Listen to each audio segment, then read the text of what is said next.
Aha! There you are once again, traveller. Where have I been? Oh, here and there. You're a dark horse, aren't you? I'll be off again for a little while after this one, but I thought it high time I popped back to deliver another report. In my absence, I see the channel has reached 1,000 subscribers, so I really must thank you all a great deal. Anyway, let's take a look at the army lists.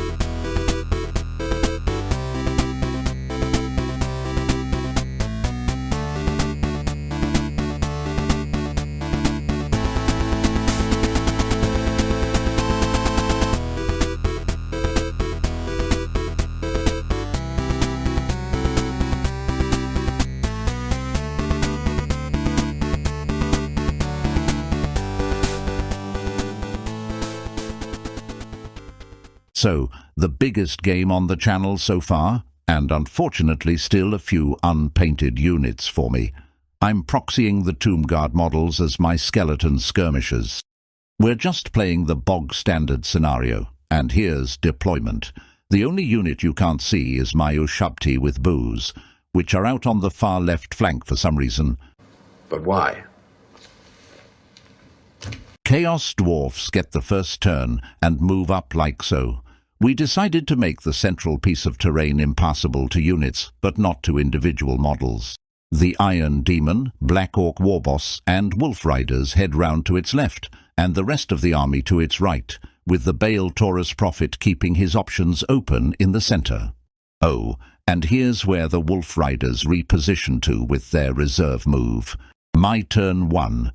I charge the Iron Demon with my Bone Dragon, as this may be my only opportunity to deal with it. I realize my Necrosphinx is way out of position on the left flank, and hurriedly bring him across to hopefully deter the Bale Taurus from my centre.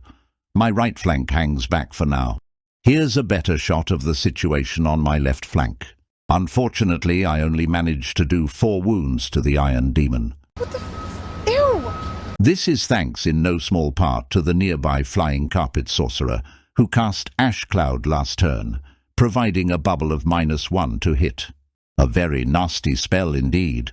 Chaos Dwarfs turn 2. The Black Orc Warboss charges my Bone Dragon to help out the Iron Demon. The Bale Taurus charges my Central Scorpion. His left flank advances towards me. His ambushing sneaky gits also appear behind my Colossus. This is my treehouse. You shouldn't be anywhere near here. By the way, the blue dice just indicate various buffing spells which have gone off on his characters. So the sneaky gits kill a fair few skeletons with their throwing axes, and the bolt thrower misses my Colossus, same as turn 1. In combat, the Bale Taurus easily kills the Scorpion. In the other combat, the Black Orc Warboss challenges my Tomb King.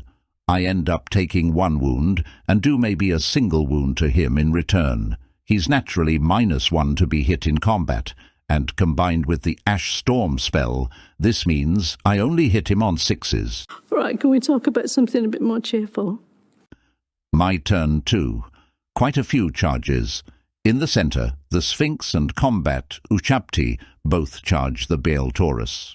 On the right, the Colossus makes a long charge into the Blunderbus Dwarfs, and my Royal Herald BSB charges the sneaky gits. Shooting just sees the Ushabti kill a Wolf Rider or 2, I think.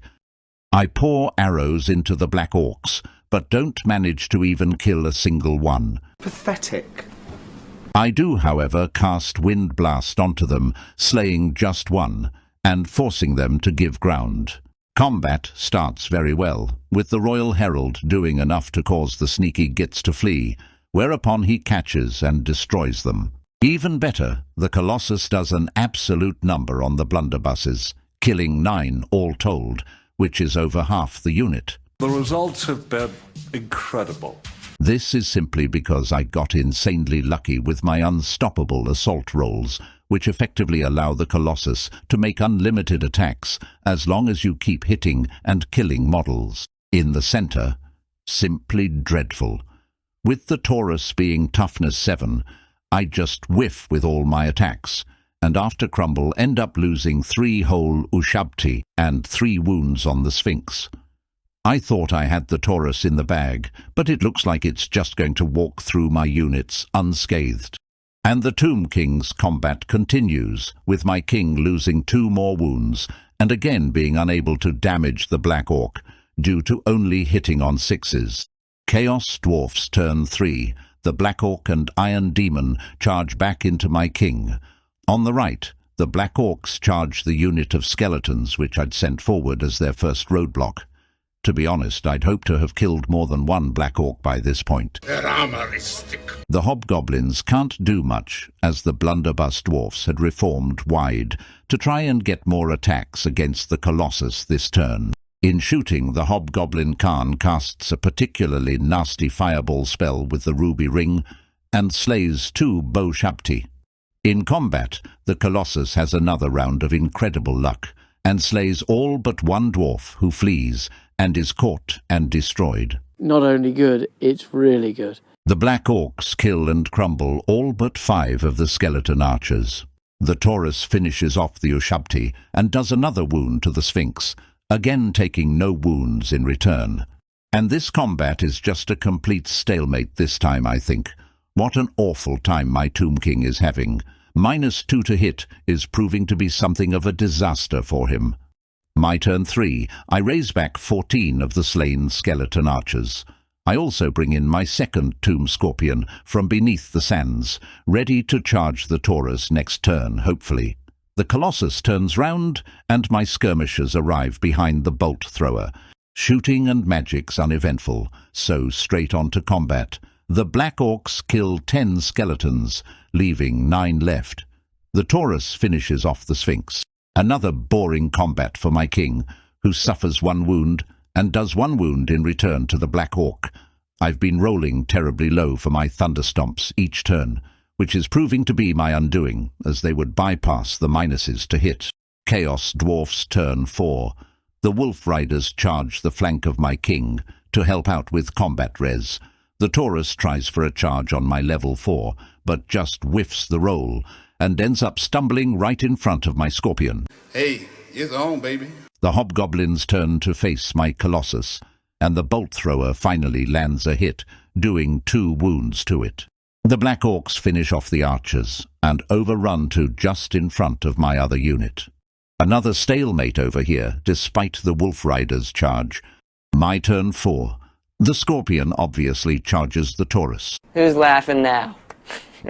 And the Ushabti, having achieved very little at range, see an opportunity to charge the flank of the Wolf Riders and take it. Oh, and the Skirmishers charge the bolt thrower and obviously kill it. Well, it's crunch time for the Scorpion, but unfortunately it just doesn't deliver the goods and fails to slay the Taurus. By way of consolation, the Taurus somehow also fails to slay it in return. They've done their best, you know. And the main combat is also underwhelming, with the Ushabti only killing a couple of the goblins and my king taking another wound, and continuing to be unable to damage the Black Orc Warboss. And at that tantalizing point, we have to end the game.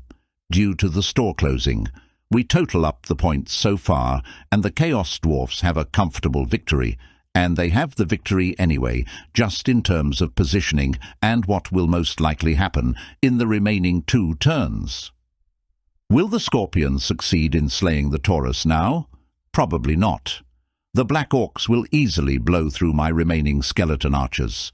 The Colossus won't be able to kill all the Hobgoblins on his own, and might even fall to their weight of numbers. And will my king survive another 2 turns? We'll never know.